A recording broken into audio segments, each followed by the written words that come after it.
Beralih ke informasi lain, pemirsa, antrian pembuatan SKCK terjadi di Kabupaten Sika, Nusa Tenggara Timur dan Pangkal Pinang. Para tenaga honorer antri membuat SKCK untuk diangkat sebagai pekerja P3K.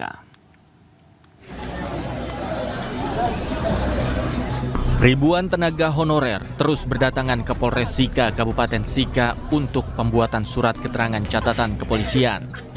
Hal ini sering informasi tentang pegawai honorer Pemda Kabupaten Sika yang lolos dalam pengangkatan program P3K.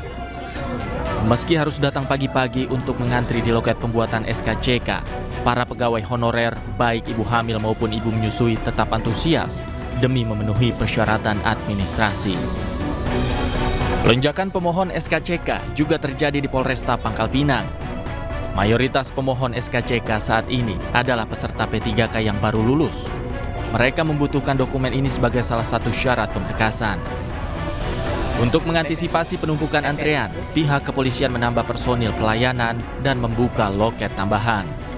Upaya yang kita lakukan untuk melayani masyarakat adalah dengan membuat nomor antrian. Kita membuat nomor antrian sehingga bisa secara bergiliran untuk mengumpulkan berkas. Yang mana ruangan kita juga terbatas.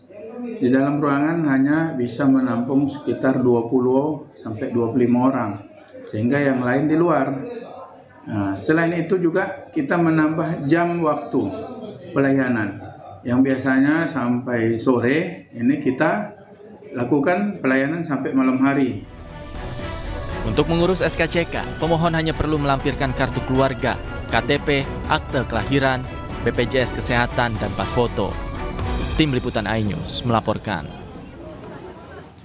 Pemirsa, kasus dua balita kakak beradik yang menderita cacingan akut di Kabupaten Seluma, Bengkulu tak terlepas dari faktor ekonomi kedua orang tuanya. Di sisi lain, pemerintah daerah menerjunkan tim untuk menyelidiki secara pasti penyebab dari cacingan akut tersebut.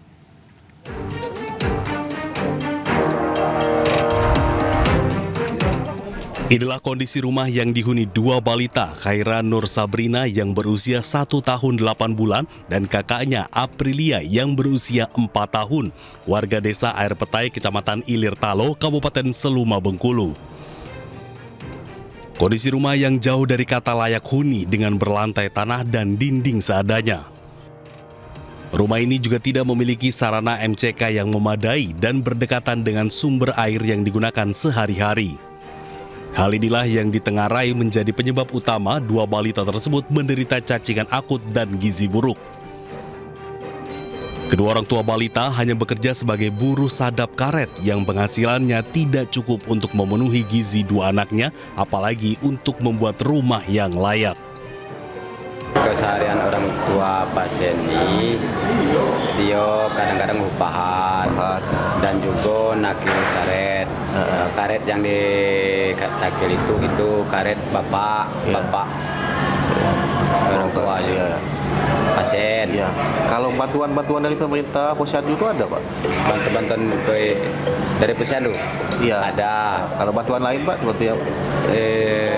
Kalau jenis PKH belum ya. Sementara itu, Pemprov Bengkulu menyatakan kasus ini menjadi pelajaran penting bagi pemerintah, mulai dari pemerintah bawah hingga Pemprov Bengkulu, agar kasus serupa tidak terjadi lagi. Tidak hanya satu aspek saja yang kita perhatikan, terutama misalnya kita lingkungan, tetapi juga bagaimana pemenuhan kebutuhan gizinya. Nah, kita kan sudah punya tim stunting, ya kan? Nah, ini mungkin pelajaran betul bagi kita untuk bagaimana meningkatkan upaya kita bersama-sama mulai dari pemerintah. Selain fokus kepada kesembuhan dua balita cacingan akut, Pemprov juga akan membangun rumah baru untuk kedua orang tuanya dan juga mengobati kedua orang tua pasien yang diinformasikan memiliki gangguan kesehatan mental. Dari Seluma, Bengkulu, Endro Dwirawan, iNews melaporkan. Sementara itu, pemirsa, Pemprov Bengkulu memastikan penanganan pasien balita penderita cacingan akut asal Kabupaten Seluma berjalan baik dengan terus memantau kedua pasien. Selain itu, Pemprov juga akan membangun rumah yang lebih layak untuk keluarga balita tersebut. Kita akan buat bedah rumah nanti, makanya saya lagi minta laporan dengan pemerintah setempat, RT RW-nya gimana. Lahannya itu punya dia bukan. Kalau punya dia itu bisa dibangun. Tapi kalau tidak kita musyawarah carikan lahan terdekat.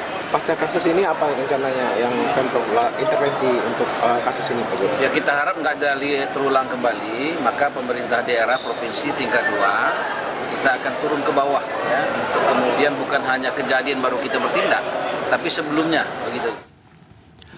Kita ke informasi lain, pemirsa. Isu nampan program makan bergizi gratis yang dikabarkan mengandung minyak babi jadi sorotan. Asosiasi Pesantren atau Rabitoh Ma'ahid Islamiyah NU Jakarta menemukan kandungan tidak halal nampan MBG saat berkunjung ke Cina.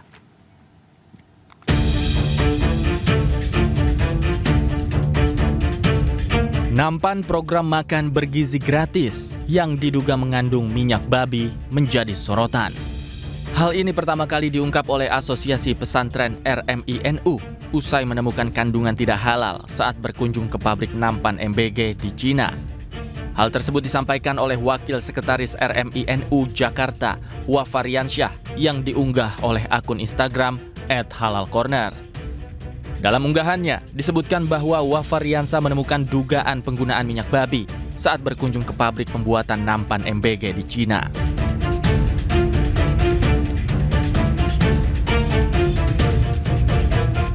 Rasa perlu juga diperhatikan mengenai pengadaan putrenya ya, baki atau nampan yang perlu diperhatikan dari kehalalan dan kethaibannya. Halal dalam arti prosesnya ini jangan sampai melibatkan unsur-unsur yang najis, yang haram, misalnya menggunakan minyak babi atau alkohol. Terbukti dari hasil daripada investigasi kami ya, beberapa orang diantaranya dari Wakil Sekretaris RMI-NU di Jakarta, Bapak Riansa ini sudah ke sana, ke Cina, melihat bahwa itu prosesnya tidak halal ya, masih menggunakan minyak babi. Tentu ini jadi keprihatinan kita agar ini tidak lagi dilanjutkan impor terhadap barang-barang yang prosesnya tidak halal. Sementara Badan Penyelenggara Jaminan Produk Halal membantah nampan dalam program makan bergizi gratis mengandung minyak babi. BPJPH menjamin kehalalan program makan bergizi gratis. Kami jamin yang berada dan beredar di dapur gizi, yang berada dan beredar di program makan bergizi gratis bukan hanya food tray, tapi menu-menunya, bahan-bahannya, peralatannya, semua dalam pemantauan kami dari Badan Penyelenggara Jaminan Produk Halal, dan kami menjamin halal. Bukan cuma itu, bahkan para kepala dapurnya dan para tukang masaknya dalam proses untuk kami berikan pelatihan menyediakan makanan yang halal dan bergizi. Sementara itu, hingga kini belum ada keterangan resmi dari Badan Gizi Nasional terkait hal ini. Namun masyarakat mendesak pemerintah untuk memberikan pengawasan ketat terhadap kehalalan program makan bergizi gratis. Tim Liputan iNews melaporkan. Kepala Badan Gizi Nasional Dadan Hindayana membantah proses pembuatan food tray alias ompreng untuk makan program makan bergizi gratis mengandung minyak babi. Menurutnya, produksi ompreng memakai minyak nabati yang terbuat dari tumbuh-tumbuhan berbasis industri. Food tray itu menggunakan isu minyak, itu bukan pada food tray-nya, ya, karena komponen food tray itu logam. Ya, salah satunya nikel. Jadi tidak ada minyak di dalam food tray-nya. Nah, minyak itu digunakan pada saat stamping atau pencetakan, yang digunakan pada alatnya supaya tidak panas dan mudah. Nah, kemudian setelah dicetak, minyak itu kemudian akan dibersihkan, direndam, dibersihkan sehingga steril. Begitu. Nah, isunya adalah menggunakan minyak apa? Nah, untuk di dalam negeri rata-rata menggunakan minyak nabati, ya, artinya dari tumbuhan, dan kita akan fokuskan food tray ini berbasis industri dalam negeri. Nah, untuk yang impor, kami sudah koordinasi dengan Badan Penyelenggara Jaminan Halal, ya, agar food tray yang diimpor sudah distempel halal. Berarti akan tetap ada pengadaan impor ya Pak? Begini, kebutuhan kita sekarang di 4 bulan terakhir itu 15 juta putrei per bulan. Nah, produksi dalam negeri baru bisa 11,6 juta. Jadi ada miss 4 juta. Kalau kita tutup impornya, takutnya program ini akan terganggu. Tetapi kemudian kita sudah kerjasama dengan Badan Penyelenggara Jasa Halal agar seluruh importir minta sertifikat halal ke BPJH, ya, supaya putrei itu nanti akan. Polisi menemukan salah satu orang yang dinyatakan hilang pasca unjuk rasa di gedung DPR berjualan mainan di Malang, Jawa Timur. Usai jeda, Ayu Sore segera kembali.